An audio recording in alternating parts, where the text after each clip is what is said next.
शब्दाने तू मला बर करतो, तू माझा देव मुक्तिदाता. आपल्या शब्दाने तू मला बर करतो, तू माझा देव मुक्तिदाता. आपणास माहीत आहे की प्रभू येशूचे शिष्य पौल व सीला बंदीगृहात असताना ते देवाची स्तुती करत असता मोठा भूमिकंप झाला. बंदीशाळेचे पाय डगमगले व त्यांचे दरवाजे उघडले व सर्वांची बंधनं तुटली. किती अद्भुत रीतीने परमेश्वराने त्यांना या संकटातून सोडवले. आजही हे स्तुतीचं सामर्थ्य काम करत आहे. चला तर मग पवित्र शास्त्रात सांगितल्याप्रमाणे आपणही डफ वाजवून व नृत्य करून त्याचे स्तवन करूया. झणझणणाऱ्या झांजा वाजवून त्याचे स्तवन करूया.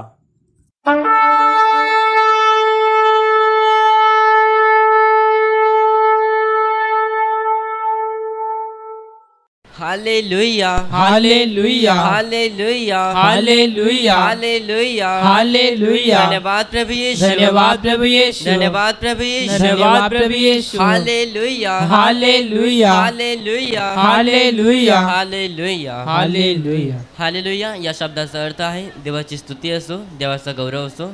आता आपण गाणे घेऊन त्या परमेश्वराला उंचवणार आहोत, म्हणून सर्वजण या गाण्यामध्ये भाग घ्यायचा आहे. गीत क्रमांक 49 विजय तुतारी फुंकी नमी. गीत क्रमांक 49 विजय तुतारी फुंकी नमी. विजय तुतारी फुंकी नमी, गीत प्रभूचे गायन मी. विजय तुतारी फुंकीन मी, गीत प्रभूचे गायन मी. घोडानिक घोडे स्वार सागरात उलटून दिले. घोडानिक घोडे स्वार सागरात उलटून दिले. बल माझे प्रभु स्तोत्र विषय तो मजला प्रभुने तारियले. विजय तुतारी फुंकीन मी, गीत प्रभूचे गायन मी. विजय तुतारी फुंकीन मी, गीत प्रभूचे गायन मी.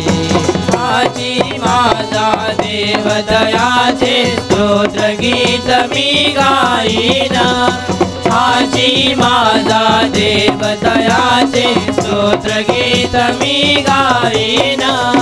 आजी माझा देव पित्याचा त्याचा महिमा वर्णीन. विजय तुतारी फुंकीन मी, गीत प्रभूचे गायन मी.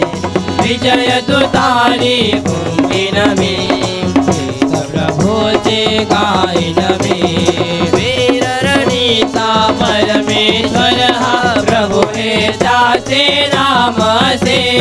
वीर रणीचा परमेश्वर हा प्रभु हे त्याचे नाम से. वारोचे रथ त्याची सेना सागरात तो बुडवितसे. विजय तुतारी फुंकीन मी, गीत प्रभूचे गायन मी. विजय तुतारी फुंकीन मी, गीत प्रभूचे गायन मी. सेनापती फारोचे निवडक लाल समुद्री बुडविले.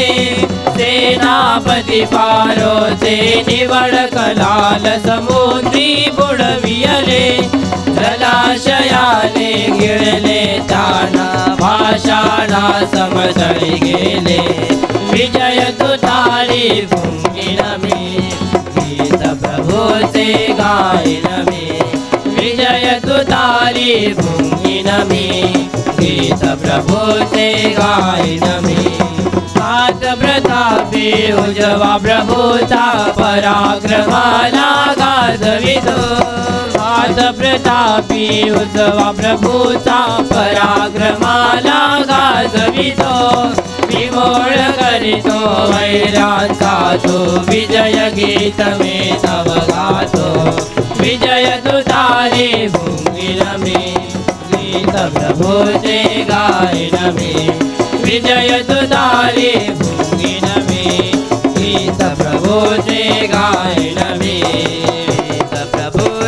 गायन में, गीत प्रभुचे गायन में। Hallelujah hallelujah hallelujah hallelujah hallelujah hallelujah. धन्यवाद प्रभु यीशु, धन्यवाद प्रभु यीशु, धन्यवाद प्रभु यीशु, धन्यवाद प्रभु यीशु। Hallelujah hallelujah hallelujah. हालेलुया। गीत क्रमांक 58 गाणं करा जय गाणं करा। गीत क्रमांक 58 गाणं करा जय गाणं करा। गान करा जय गान करा, प्रभु राजाचा मान करा। गान करा जय गान करा, प्रभु राजाचा मान करा।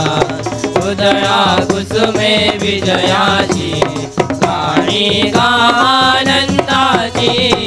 उधळा कुसुमे विजयाची, गाणी गा आनंदाची। प्रभुचा महिमा दिगंतरा, प्रभु प्रशंसा नित्य करा। गान करा जय गान करा, प्रभु राजाचा मान करा। गान करा जय गान करा, प्रभु राजाचा मान करा। कृष्णामे त्याचे येणे, धन्य धन्य त्याला म्हणणे। नामे त्याचे येणे, धन्य धन्य त्याला म्हणणे। पूजसे दाविदाचा, राजा तो इस्रायलचा।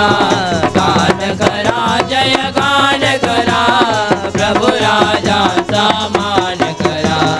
गान करा जय गान करा, प्रभु राजाचा मान करा।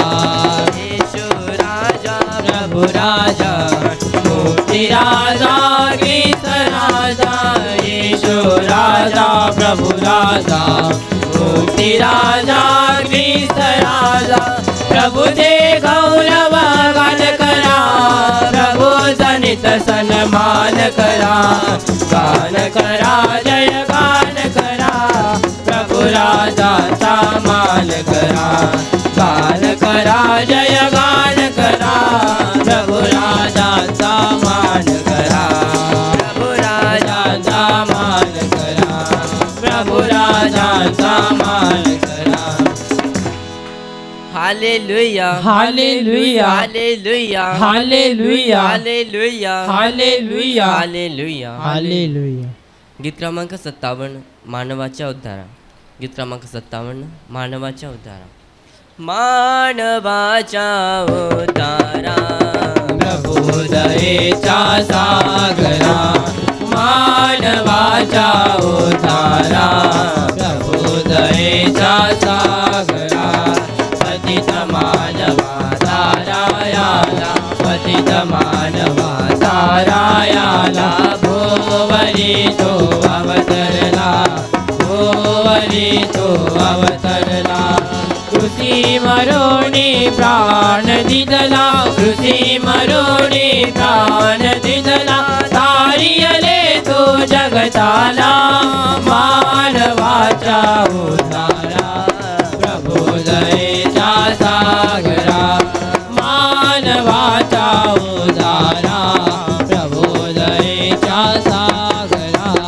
प्रभु ख्रिस्ताच्या बलिदानाने, प्रभु ख्रिस्ताच्या बलिदानाने। आम्हादारिले रक्ताने, आम्हादारिले रक्ताने। राज मोडिले सैतानाचे, राज मोडिले सैतानाचे। द्वार उघडिले स्वर्गीचे, मानवाच्या उद्धारा। प्रभु दयेचा सागरा, मानवाच्या उद्धारा। प्रभु दयेचा सागरा, मानवाच्या उद्धारा। प्रभु दयेचा सागरा, प्रभु दयेचा सागरा। प्रभु दयेचा सागरा। Hallelujah hallelujah hallelujah hallelujah hallelujah hallelujah hallelujah. Hallelujah. गीत क्रमांक 150 हो लेंगे हम। गीत क्रमांक 150 हो लेंगे हम। हो लेंगे हम यीशु के संग, हो लेंगे हम यीशु के संग। जिसने दिया है पापों से मुक्ति, धन्य हो उसका नाम। जिसने दिया है पापों से मुक्ति, धन्य हो उसका नाम।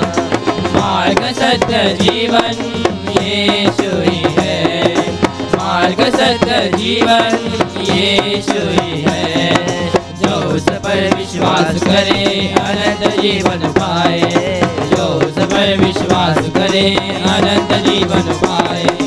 अच्छा चरवाहा यीशु ही है, अच्छा चरवाहा यीशु ही है। जो उसे ग्रहण करे पापों से मुक्ति हो पाए, जो उसे ग्रहण करे पापों से मुक्ति हो पाए। जीवन की रोटी यीशु ही है, जीवन की रोटी यीशु ही है। जो उसे खाएगा वो तो कभी न मरेगा, जो उसे खाएगा वो तो कभी न मरेगा। हो लेंगे हम यीशु के संग, हो लेंगे हम यीशु के संग। जिसने दिया है पापों से मुक्ति, धन्य हो उसका नाम। जिसने दिया है पापों से मुक्ति, धन्य हो उसका नाम। मार्ग सत्य जीवन यीशु ही है, मार्ग सत्य जीवन यीशु ही है।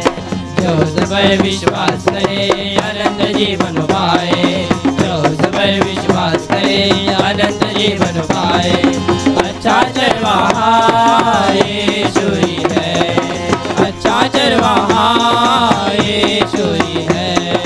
जो उसे ग्रहण करे पापों से मुक्ति हो पाए, जो उसे ग्रहण करे पापों से मुक्ति हो पाए। जीवन की रोटी यीशु ही है, जीवन की रोटी यीशु ही है। जो उसे खाएगा वो तो कभी न मरेगा, जो उसे खाएगा वो तो कभी न मरेगा। हो लेंगे हम यीशु के संग, हो लेंगे हम यीशु के संग। जिसने दिया है पापों से मुक्ति, धन्य हो उसका नाम। जिसने दिया है पापों से मुक्ति, धन्य हो उसका नाम।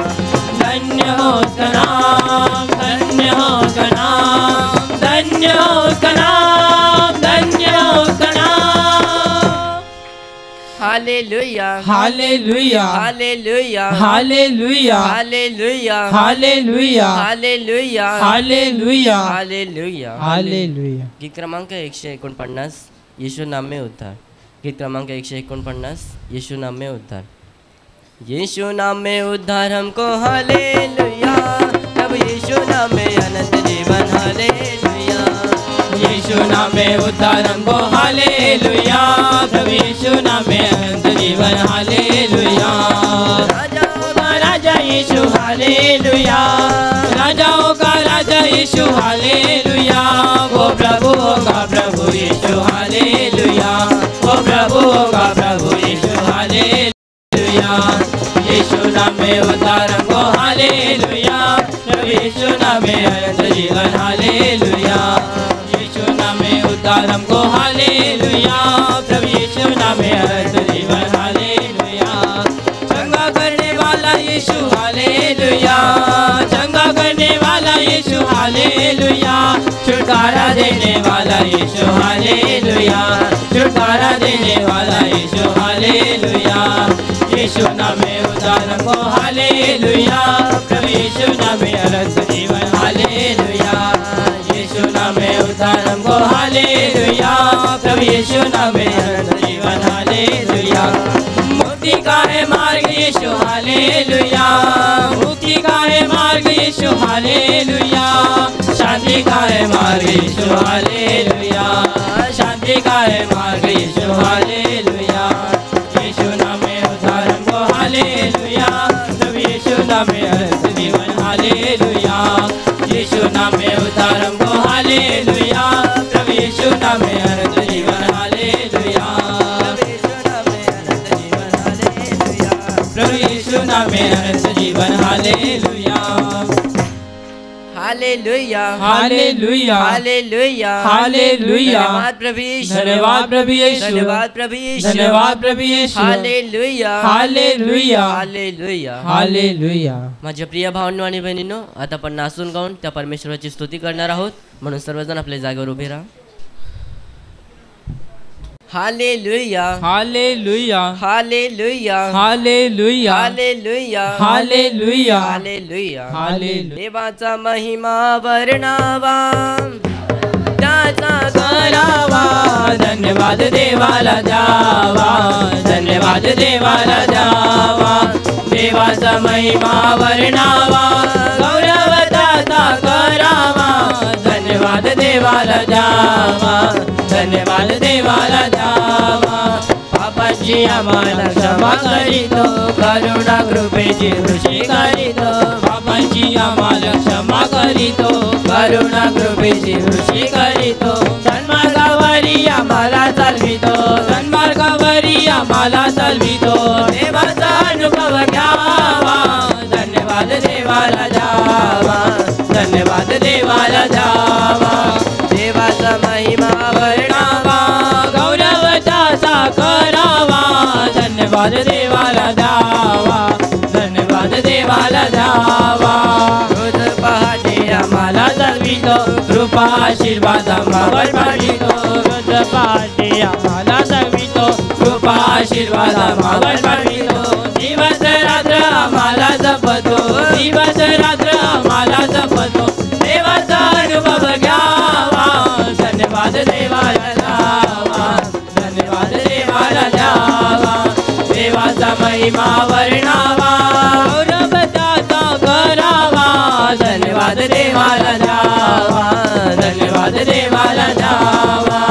उत्तम भाकर आम्हाला पुरवितो, जीवनाचे जल आम्हाला पाजवितो, उत्तम भाकर आम्हाला पुरवितो, जीवनाचे जल आम्हाला पाजवितो, उत्तम आरोग्य आम्हाला देतो, उत्तम आरोग्य आम्हाला देतो, देवाचा अनुभव घ्यावा, धन्यवाद देवाला द्यावा, धन्यवाद देवाला द्यावा, देवाचा महिमा वर्णावा, गौरव त्याचा करावा, धन्यवाद देवाला द्यावा, धन्यवाद देवाला द्यावा, देवाचा महिमा वर्णावा, गौरव त्याचा करावा, धन्यवाद देवाला द्यावा, धन्यवाद देवाला द्यावा, धन्यवाद देवाला द्यावा, धन्यवाद देवाला द्यावा.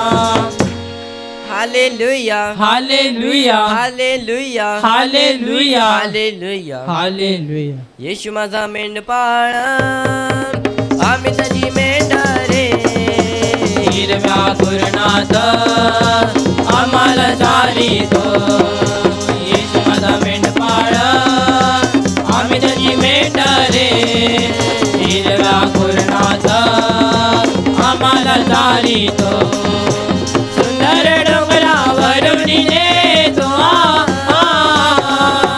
मंजुळ जराचे पाणी पाजतो, सुंदर डोंगरावरून नेतो, मंजुळ जराचे पाणी पाजतो, येशू माझा मेंढपाळ, आम्ही त्याची मेंढरे, हिरव्या कुरणात आम्हाला चालितो, येशू माझा मेंढपाळ, आम्ही त्याची मेंढरे, हिरव्या कुरणात आम्हाला चालितो, मार्गात रक्षण आमचे करतो, सैतानापासून दूर ठेवतो, मार्गात रक्षण आमचे करतो, सैतानापासून दूर ठेवतो, येशू माझा मेंढपाळ, आम्ही त्याची मेंढरे, हिरव्या कुरणात आम्हाला चालितो, येशू माझा मेंढपाळ, आम्ही त्याची मेंढरे, हिरव्या कुरणात आम्हाला चालितो, विणार नाही आम्ही आता कोणाला,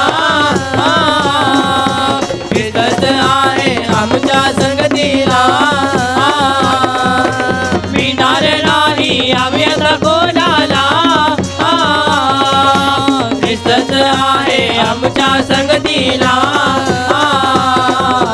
येशू माझा मेंढपाळा आम्ही त्याची मेंढ रे हिरव्या कुरणात आम्हाला चारितो येशू माझा मेंढपाळा आम्ही त्याची मेंढ रे हिरव्या कुरणात आम्हाला चारितो हिरव्या कुरणात आम्हाला चारितो हिरव्या कुरणात आम्हाला चारितो hallelujah hallelujah hallelujah hallelujah hallelujah hallelujah ख्रिस्त राजाचे सुवार्ता या जगात सांगाल का हालेलुया हालेलुया गौरवे करताल का ख्रिस्त राजाची सुवार्ता या जगात सांगाल का हालेलुया हालेलुया गौरवे करताल का घ्या विना हाती टाळ मृदुंगा आडवा प्रेमे हो निदंगा घ्या विना हाती टाळ मृदुंगा आडवा प्रेमे हो निदंगा त्या प्रभूचा थोर महिमा गाऊनी दाबाल का हालेलुया हालेलुया गौरवे करताल का ख्रिस्त राजाची सुवार्ता या जगात सांगाल का हालेलुया हालेलुया गौरवे करताल का संकटे येतात जो करीतात ये धावणे ते जणी हात संकटे येतात जो करीतात ये धावणे ते जणी हात त्या प्रभूला प्रेम भावे अंतरी ठेवाल का हालेलुया हालेलुया गौरवे करताल का ख्रिस्त राजाची सुवार्ता या जगात सांगाल का हालेलुया हालेलुया गौरवे करताल का गाविली प्रीती त्यागुणी प्राण जिंकले वेगे मृत्यू सैताना दाविली प्रीती त्यागुणी प्राण जिंकले वेगे मृत्यू सैताना तो जगाचा तारणारा ख्रिस्त हा सांगाल का हालेलुया हालेलुया गौरवे करताल का ख्रिस्त राजाची सुवार्ता या जगात सांगाल का हालेलुया हालेलुया गौरवे करताल का ख्रिस्त राजाची सुवार्ता या जगात सांगाल का हालेलुया हालेलुया गौरवे करताल का गौरवे करताल का गौरवे करताल का हालेलुया हालेलुया हालेलुया हालेलुया धन्यवाद प्रभु यीशु धन्यवाद प्रभु यीशु धन्यवाद प्रभु यीशु धन्यवाद प्रभु यीशु hallelujah hallelujah hallelujah hallelujah hallelujah hallelujah hallelujah hallelujah hallelujah hallelujah hallelujah. माझ्या प्रिय भावा बहिणींनो, आता आपण त्या महान परमेश्वराची स्तुती आराधना घेणार आहोत, म्हणून तुम्ही उभे राहूनच या स्तुती आराधनेमध्ये भाग घ्या.